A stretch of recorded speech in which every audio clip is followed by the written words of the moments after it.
أعوذ بالله من الشيطان الرجيم. بسم الله الرحمن الرحيم. الحمد لله رب العالمين. الصلاة والسلام على سيدنا محمد الرسول الأمين وعلى آله وأصحابه أجمعين. اللهم رب اشرح لنا صدورنا ويسر لنا أمورنا wahlul 'uqdatam min alsinatina tafqahu aqwaluna. Allahumma inna na'udzubika min ilmin la yanfa' wa min qalbin la yakhsha' wa min nafsin la tashba' wa min da'watin la yustajabu laha. Qala Allah Ta'ala fil Qur'anil 'azim. A'udzu billahi minasy syaithanir rajim. Ya ayyuhalladzina amanu taqullaha haqqa tuqatih wa la tamutunna illa wa antum muslimun. Shadaqallahul azim. Wa qala an-nabiy sallallahu alaihi wasallam, man kharaja fi talabil ilmi wa huwa fi sabilillah hatta yarji'a, aw kama qala an-nabiy sallallahu alaihi wasallam. Yang saya muliakan Tuan Imam Masjid Al-Bukhari hafizakallah, yang saya hormati para asatidz wal ustadzat a'azzakumullah jami'an, serta yang saya hormati juga tuan-tuan dan puan-puan muslimin dan muslimat rahimakumullah taala jami'an. Alhamdulillah, puji syukur kita panjatkan kehadirat Allah Subhanahu wa taala, yang mana pada malam yang mulia ini kita masih lagi diberi oleh Allah peluang serta kesempatan untuk dapat hadir di rumahnya yang mulia ini, melaksanakan salat fardu maghrib secara berjamaah. Dan marilah kita senantiasa mengharap, senantiasa memohon dan berdoa kepada Allah Subhanahu wa taala agar setiap ibadah yang kita kerjakan, terutamanya salat maghrib yang baru sahaja kita tunaikan, ianya makbulah dan ianya juga mendapat taufik serta diterima oleh Allah Subhanahu wa taala. Amin ya rabbal alamin. Tuan-tuan dan puan-puan yang dirahmati Allah sekalian, kita masih lagi membicarakan tentang beberapa perkara ataupun sebab-sebab untuk kita selamat daripada gangguan iblis dan juga syaitan.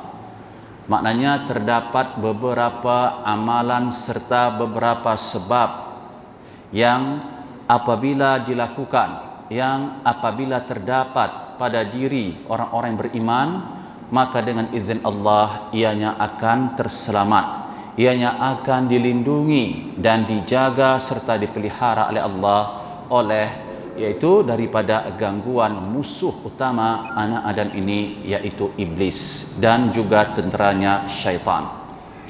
Dan sebelumnya sudah kita bincang 3 perkara ya, untuk supaya kita selamat daripada ancaman dan juga was-was iblis. Yang pertama, cara ataupun sebab utama agar kita selamat daripada gangguan iblis, al-imanu billahi azza wa jalla, yaitu beriman kepada Allah Subhanahu wa taala. Iman yang kita jelaskan tempoh hari adalah iman yang sebenar, al-iman al-hakiki. Bukan hanya iman di lidah tetapi tidak dibuktikan melalui perbuatan. Jadi iman merupakan perkara yang paling utama sekali, perisai ataupun penolong seorang hamba tadi agar tidak terjerumus ke dalam hasutan serta tipu daya syaitan. Dan hal ini ditegaskan oleh Allah dalam surah An-Nahl ayat 99. A'udzu billahi minasyaitonir rajim. Innahu laisa lahu sultan 'alal ladzina amanu wa 'ala rabbihim yatawakkalun. Shadaqallahul azim. Sesungguhnya tak ada tak ada tempat serta tak ada peluang bagi syaitan untuk menguasai, untuk menghasut, membinasakan siapa? Orang-orang yang amanu, orang-orang yang beriman. At-tasdiq fil qalbi wal iqraru bil lisani wa at-taklif awal af'al min al-arkani. Maknanya di sini iman yang dia teguhkan di dalam hati, iman yang ia benarkan melalui lidah, serta ia buktikan melalui al-arkan wal abdan, yaitu perbuatan.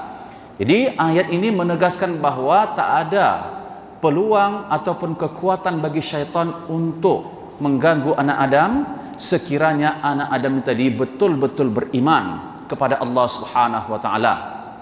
Iman, tuan-tuan yang dirahmati Allah, beriman khususnya kalau kita bicara tentang sifat-sifat bagi Allah Subhanahu wa taala, maka sifat-sifat bagi Allah Subhanahu wa taala ianya terbahagi kepada sifat-sifat an-nafsiyah ataupun as-sifat az-zatiyah lillahi ta'ala, ada juga sifat al-af'al, ada namanya sifat ma'ani, ada namanya sifat ma'nawiyah, dan juga ada namanya sifat al-jami'. Jadi ini semua ada dibicarakan di dalam ilmu tauhid dan juga dalam ilmu akidah. Dan bukan hanya orang-orang yang beriman sahaja, tetapi juga orang-orang yang selamat, yang dipelihara oleh Allah Subhanahu wa taala daripada gangguan syaitan serta iblis, yaitu ala rabbihim yatawakkalun, yaitu mereka yang senantiasa menyerahkan segala urusan mereka, mereka yang senantiasa tawakal kepada Allah Subhanahu wa taala. Perkara yang kedua, agar kita selamat daripada gangguan iblis serta syaitan, yaitu al-ikhlas lillahi azza wa jalla. Ikhlas kerana Allah Subhanahu wa taala. Ikhlas di sini banyak sekali mafhum dan definisinya menurut ulama. Di antaranya saya nakalkan daripada kitab A'mal al-Qulub bahawa maksud ataupun definisi ikhlas ini tasfiyatu al-af'al wal aqwal an syara'ib au kaba'ih an-nafs al-ammaratu bis-su' wa raghabatiha. Bahawa yang dimaksud dengan ikhlas adalah seseorang yang berusaha, seseorang yang senantiasa memohon pertolongan kepada Allah agar perkataan, ucapan serta perbuatannya bersih, suci daripada hasutan an-nafsu al-ammaratu bis-su'. Jadi daripada definisi ini dapat kita fahami, tidak semua ucapan manusia itu benar, tidak juga semua perbuatan manusia ini benar. Boleh jadi apa yang diucapkan oleh kita selama hari ini ianya berlaku disebabkan kehendak an-nafsu al-ammaratu bis-su' yang ada di dalam diri kita. Dan an-nafsu al-ammaratu bis-su' merupakan satu di antara makhluk Allah yang tercela tentunya.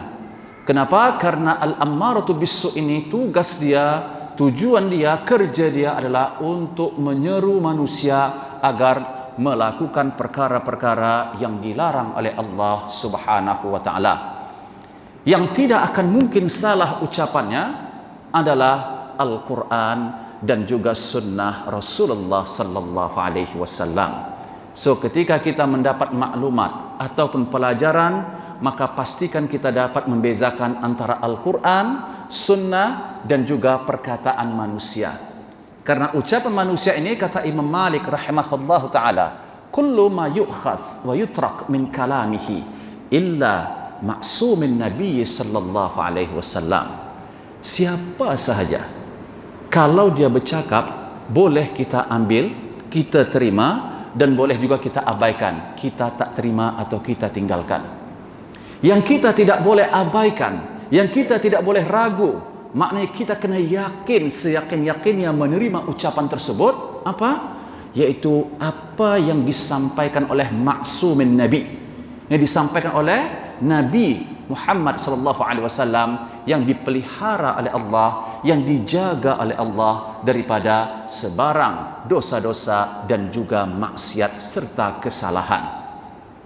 Jadi tuan-tuan yang dirahmati Allah, perkara yang kedua agar kita nak selamat daripada gangguan iblis dengan jalan al-ikhlas lillahi ta'ala. Ketika kita mengucapkan sesuatu, ikhlas karena Allah. Ikhlas karena Allah di sini maksudnya yang kita ucapkan tu benar di sisi Allah dan Allah suka, Allah ridha. Bukan kita bercakap mengikut nafsu kehendak kita, emosional kita, ego kita.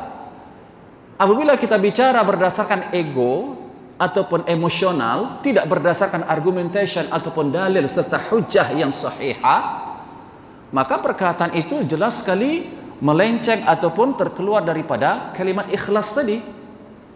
Sebab ikhlas ini adalah kalimat ataupun ucapan, perbuatan yang jelas-jelas kita lakukan kerana Allah. Kerana Allah maksudnya ucapan dan perbuatan kita tu betul-betul diridai serta diterima oleh Allah Subhanahu wa taala. Ini definisi ataupun ta'rif ikhlas yang pertama. Adapun ikhlas yang berikutnya didefinisikan oleh ulama di antara Imam Ahmad bin Hanbal bahwa an ya'mal al-'abdu, seseorang itu melakukan apa sahaja amalan dan ibadah, la yuridu bihi ad-dunya atau la yuridu biha ad-dunya. Setiap amalan dan ibadah yang dia lakukan tu sama sekali tidak ada tujuannya untuk dunia, maka itu juga dikatakan sebagai ikhlas. Dan ikhlas sudah kita jelaskan beberapa maratib dan juga darjatnya.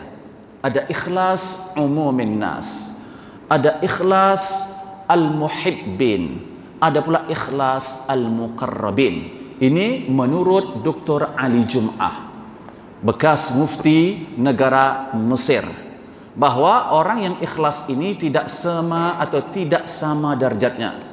Ada darjat ikhlas itu hanya sampai ke level umum manusia sahaja. Bagaimana? Ini kalau dia melakukan ibadah, dia jaga ibadah itu supaya jangan riak.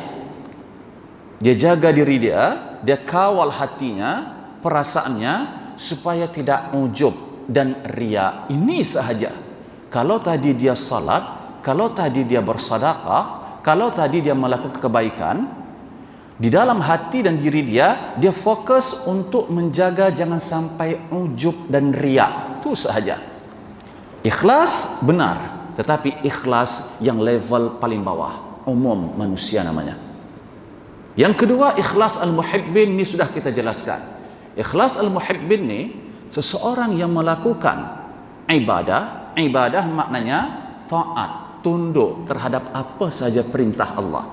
Ketika dia melaksanakan perintah Allah, menjauhi larangan Allah, semua itu berdasarkan mahabbatullah wa rasulih, berdasarkan kasih dan juga cinta dia yang amat kepada Allah Subhanahu wa taala.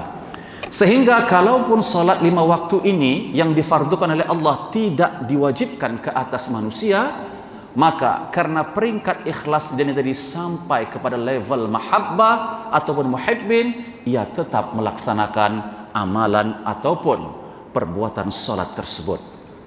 Dan yang ketiga, ikhlas al-muqarrabin. Yang ini yang paling tinggi sekali. Ikhlas al-muqarrabin ini adalah ikhlas orang-orang yang senantiasa melakukan ibadah, tetapi at-taslim al-mutlaq. Dia senantiasa beribadah tu menyerahkan segala sesuatunya kepada Allah, berserah kepada Allah dan ridha secara mutlak. Dia tak ada pertikai apapun. Allah perintahkan solat, dia solat. Tak ada nak tanya pasal apa solat, tak ada. Allah perintahkan puasa, Allah perintahkan berzakat, bersedekah dan lain sebagainya, sam'an wa ta'atan. Dia dengar, dia taat tanpa mempertikai. Allah uji dengan penyakit, Allah uji dengan kemiskinan, kesusahan, dia ridha. Nah, ini ikhlas yang muqarrabin. Jadi tuan-tuan dan puan-puan yang dirahmati Allah, ikhlas adalah merupakan perkara kedua untuk kita selamat daripada gangguan syaitan dan juga iblis. Ini karena ikhlas ini merupakan ruh al-amal, nyawa bagi ibadah dan amalan kita. Apabila kita beribadah tetapi tidak didasari dengan ikhlas, maka ibadah itu samalah seperti jasad yang tidak ada nyawa atau ruh. Yang ketiga, al-mutaba'ah lirrasul sallallahu alaihi wasallam. Agar kita selamat daripada gangguan syaitan dan juga iblis, hendaklah kita memastikan bahawa kita adalah di antara golongan umat Rasulullah sallallahu alaihi wasallam yang senantiasa mengamalkan, mengikut apa sahaja yang disampaikan oleh Rasulullah melalui sunnahnya, yaitu ucapan Rasulullah, perbuatan Rasulullah, dan juga pengakuan daripada Rasulullah sallallahu alaihi wasallam. Sebab iblis ataupun syaitan dia tahu kalau manusia ini dia tunduk, kalau manusia ini dia taat ataupun mengamalkan sunnah Rasulullah, sudah pasti manusia ini dengan izin Allah selamat dunia dan akhirat. Sebab tu dia berusaha untuk menghalangi manusia ini untuk memahami sunnah Rasulullah sallallahu alaihi wasallam. Apa kata Rasulullah? Taraktu fikum amraini ma in tamassaktum bihima lan tadillu abada, atau kama qala. Aku tinggalkan dua perkara kepadamu wahai umatku, kalau engkau berpegang kepada dua perkara ini, maka dengan izin Allah engkau tak akan sesat selama-lamanya, yaitu Al-Quranul Karim was sunnati. Berpeganglah kepada Al-Quran serta sunnahku, kata Rasulullah sallallahu alaihi wasallam. Dan mengikut sunnah Rasulullah sallallahu alaihi wasallam ini bukan hanya setakat kita nak menghindarkan diri kita daripada gangguan iblis ataupun syaitan, bahkan pada saat kita bertikai, berbeza dalam satu pendapat ataupun dalam satu masalah, kita bukan rujuk kepada orang, tapi kita rujuk kepada Al-Quran dan juga sunnah. Benar, yang menyampaikan Al-Quran dan sunnah itu adalah orang. Orangnya siapa? Yang betul-betul alim dan yang faqih, yang betul-betul ada knowledge dan juga al-ahliyah. Dia betul-betul pakar dan spesial atau spesialis di dalam bidang tersebut, bukan asal bercakap sahaja. Ini agama. Agama bukan didasari dengan akal. Kalau anda selalu mengkiaskan sesuatu perkara, baik, itu adalah dasarnya daripada Al-Quran.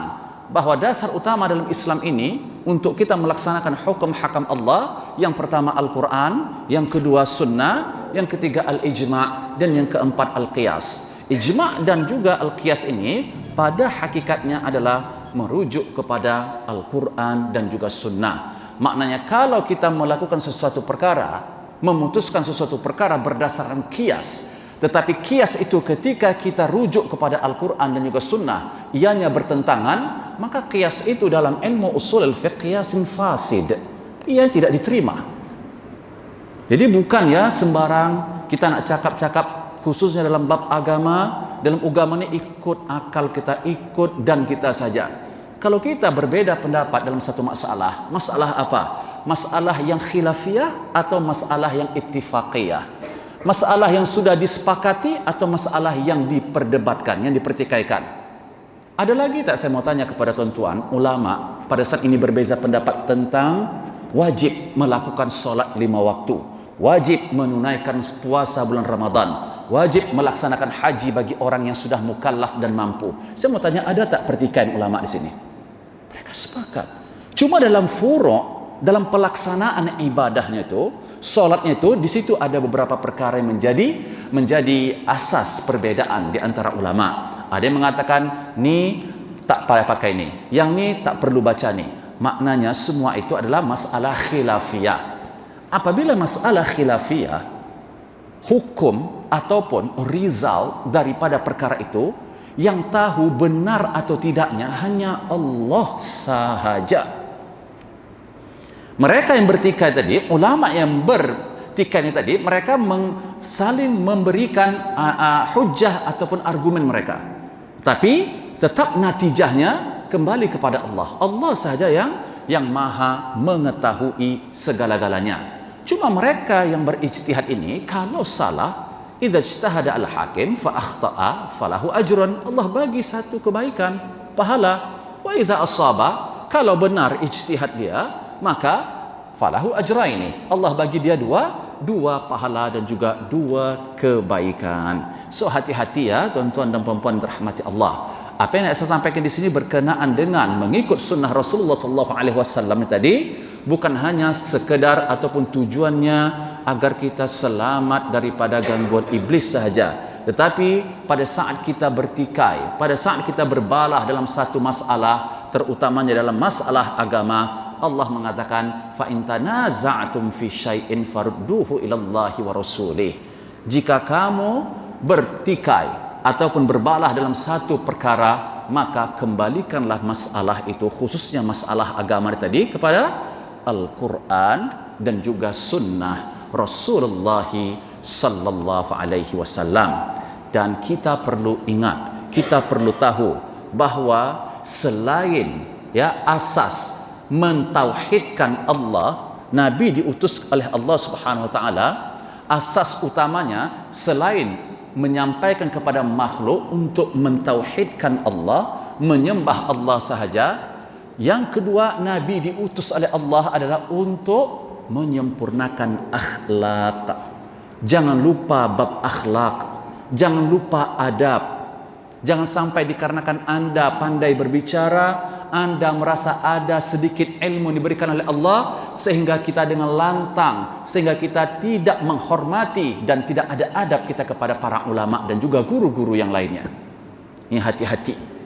Sebab apa? Sebab Rasulullah mengatakan, ana za'imun bibaidin fi rabadil jannah liman tarakal mira' wa in kana muhiqqan. Aku akan pimpin nanti hamba-hamba Allah ini yang berada di dalam syurga, tapi mereka berada di tingkat aras bawah surga itu betul. Maknanya syurga ini ada 3 tingkatnya. Tingkat yang paling bawah, tingkat yang di tengah, dan juga tingkat yang paling atas sekali. Yang paling bawah ini siapa yang menempatinya? Kata Rasulullah, liman taraka al-mira', orang yang meninggalkan perbalahan, pertikaian, wa in kana muhiqqan, sekalipun meskipun benda yang dipertikaikan itu benar, tapi dia berkalah, tak apa. Sebab ini khilafiyah. Kamu tak pakai ini tak ada masalah. Saya mazhab saya macam ni. Manhaj saya yang penting tidak keluar daripada manhaj ahli sunnah wal jamaah. Setiap ulama ada dalilnya. Setiap ulama ada hujjahnya. Karena perkataan ulama itu tidak maksum, tuan-tuan yang dirahmati Allah. Saya ulang, yang maksum itu hanya Al-Quran dan juga hadis Rasulullah sallallahu alaihi wasallam yang sahih tu. Ini sahaja dua ni yang maksum. Lain daripada yang dua ni tidak maksum. Apabila kita bicara tidak maksum, maknanya boleh betul, boleh juga kurang betul, boleh juga tak betul. Cuma dia ada tempatnya untuk membicarakan perkara ini. Jadi mengikut Rasulullah sallallahu alaihi wasallam, bahawa satu di antara tanda bahawa kita mengikut sunnah Rasulullah sallallahu alaihi wasallam, yang mana Nabi larang jangan marah, jangan emosional, jangan maki hamun. Kita kata kita adalah pengikut sunnah Nabi. Setiap tahun Maulid Nabi, setiap tahun Isra dan Mi'raj diraikan. Tapi amalan sunnah yang disuruh oleh Nabi, yang dilarang oleh Nabi, kita buat tak? Itu dulu soalannya. Ini sesuatu yang baik kalau kita meraikan Maulid Nabi SAW. Alhamdulillah, tanda cinta dan kasih kita kepada Rasulullah. Terlepas daripada pendapat yang tidak setuju, itu pendapat yang tak setuju. Kita berdasarkan pendapat yang memang ada hujahnya. Kita tak mempertikai orang yang tak setuju. Yang penting yang kita buat itu tidak sesat, itu sahaja. Dan yang kedua, apa yang dilarang oleh Rasulullah itu kita jauhi tak? Apa larangan Rasulullah? Satu di antaranya Rasulullah mengatakan laisal mu'min bil li'an wala ta'an wala al-fahishal badhi'ah. Tidak sempurna seorang tu. Belum lagi dikatakan orang tu betul-betul beriman kepada Allah kalau lidah dia suka memaki, suka mencaci, suka mengeluarkan kata-kata kesat, kotor dan juga keji. La haula wala quwata illa billah. Nih, sejauh mana kita sudah mengamalkan sunnah Rasulullah, sementara menahan ucapan ini pun kita masih lagi belum mampu. Kita memandang remeh orang lain pun belum lagi mampu kita untuk kawal diri kita. Kita rasa kita saja yang paling betul di muka bumi ini. Semua orang lain salah. Pada saat kita salah dibetulkan orang lain, kita tak terima. Demi Allah, itulah sombong. Kata Rasulullah, al-kibru batrul haq wa ghamtin nas.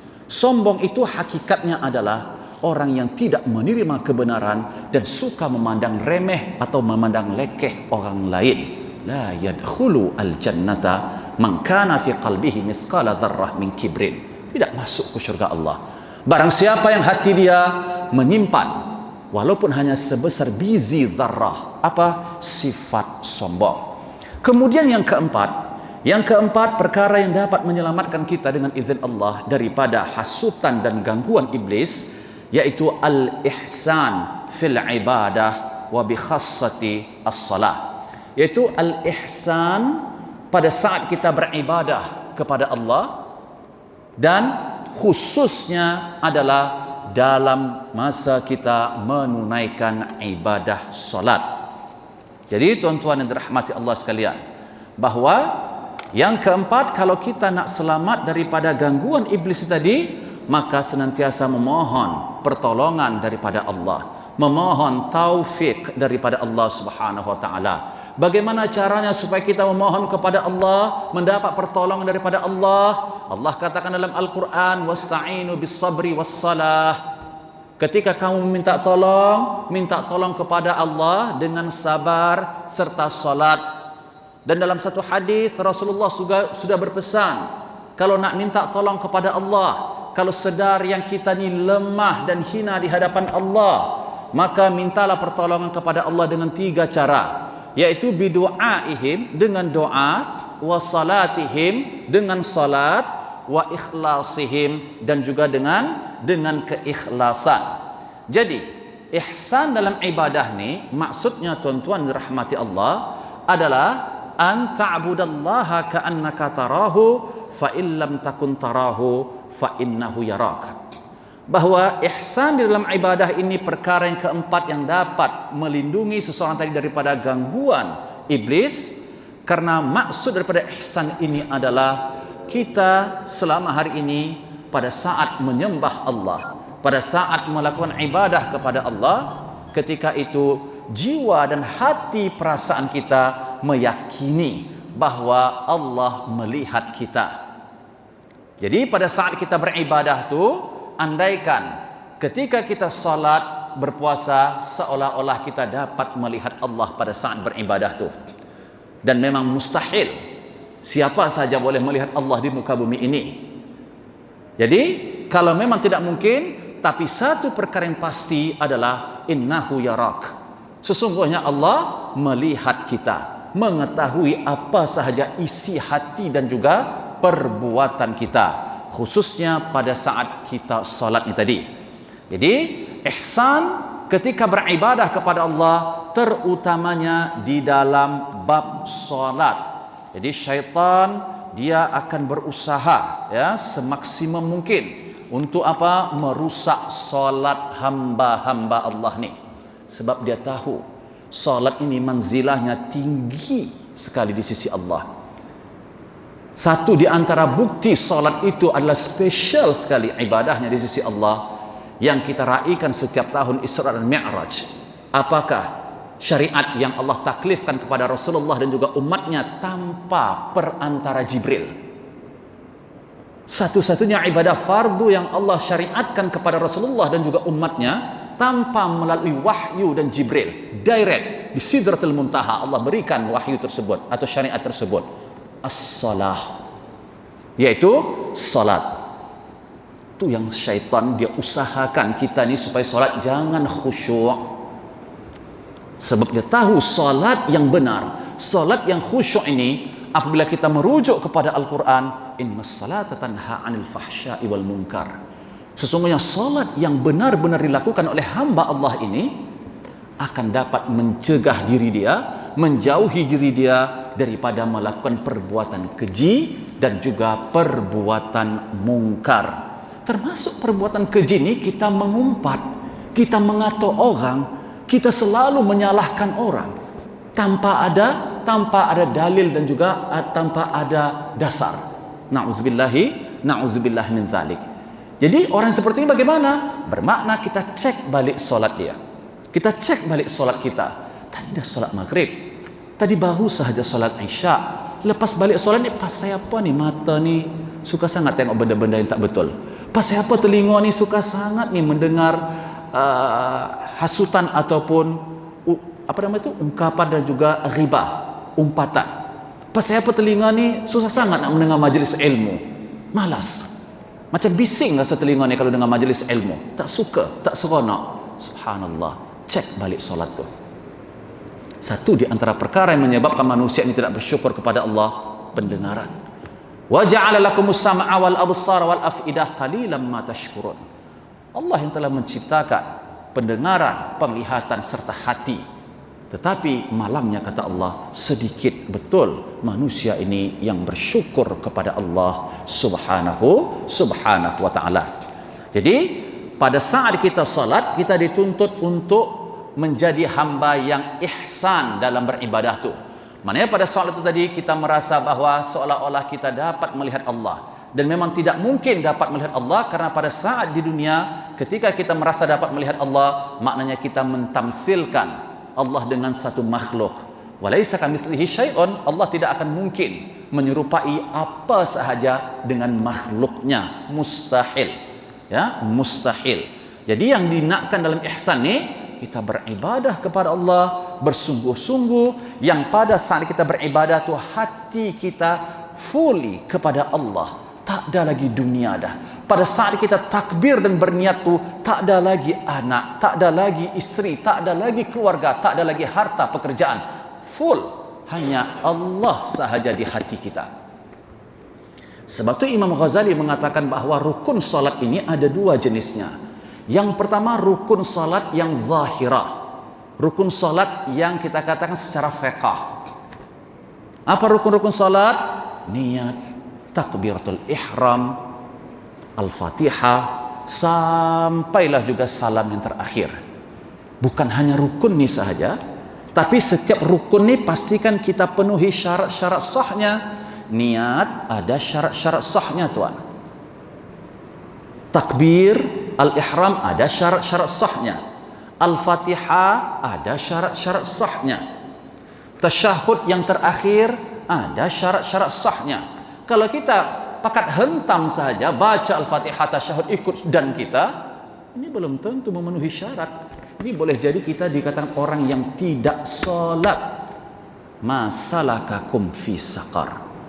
Apa yang menyebabkan kamu masuk dalam neraka syakar, kata Allah pada hari kiamat, bertanya kepada ahli neraka itu.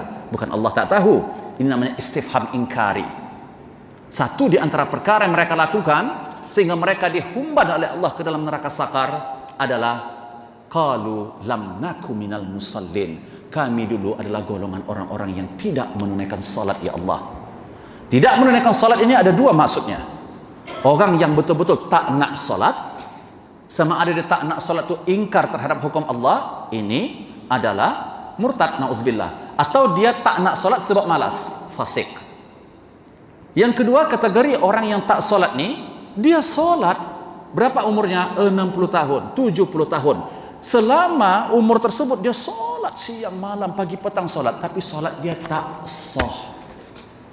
Solat dia tak betul. Tumakninahnya berterabuk tak ke mana. Rukun-rukun salat ini tidak dipenuhi syarat-syarat sahnya. Baca Al-Fatihah pun masih tak lepas. Baca takbiratul ihram dan tasyahud yang terakhir pun masih lagi belum lepas. Belum lepas ini maksud belum betul-betul mengikut apa yang dinakkan oleh Rasulullah sallallahu alaihi wasallam. Selalu kita mendengar bahawa satu hadis yang diriwayatkan seorang lelaki yang diajarkan oleh Rasulullah salat, ketika dia salat, habis salat salam, Nabi suruh irji', kembali salat, fa anta lam tusalli, kamu belum salat lagi. Maksud salat kamu tu tak betul, ulang balik. Disuruh lagi oleh Nabi, ulang lagi, salah. Jadi diajarkan oleh Nabi, sallu kama ra'aitumuni usalli, maka salatlah seperti mana aku salat, yang ditunjukkan oleh Rasulullah sallallahu alaihi wasallam. Satu di antara rukun salat itu adalah at-tuma'ninah. Satu di antara rukun salat itu adalah at-tuma'ninah. Dan Al-Fatihah ini hati-hati tuan-tuan yang dirahmati Allah, yang merupakan satu di antara rukun qauli. Rukun qauli ini dalam mazhab al-Imam Asy-Syafi'i, satu di antara syarat sahnya. Syarat sah maksudnya kalau nak Al-Fatihah kita tu betul diterima dalam solat, Satu di antara, bukan satu syarat. Syaratnya banyak. Salah satunya adalah kita baca tuh harus dengar. Telinga kita. Anda baca dalam hati, Anda gerakkan lidah Anda, tapi bismillah. Telinga Anda tak dengar, tak ada apapun suara bising. Sah tidak bacaan Al-Fatihahnya? Subhanallah.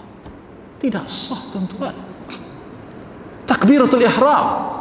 Pada saat kita membaca takbiratul ihram, Allahu Akbar, apa yang ada dalam hati kita? Kosong? Atau niat? Kita tahu bahwa rukun salat itu yang terakhir adalah tartib. Cuma yang tidak tartib itu takbiratul ihram dan juga niat ini bersamaan. Pada saat Anda membaca Allahu Akbar, takbir itu, disitulah dalam dua perkataan inilah Anda kena letakkan niat. Salatnya, qasadnya, ta'yinnya, dan juga fardunya. Jenis salat itu.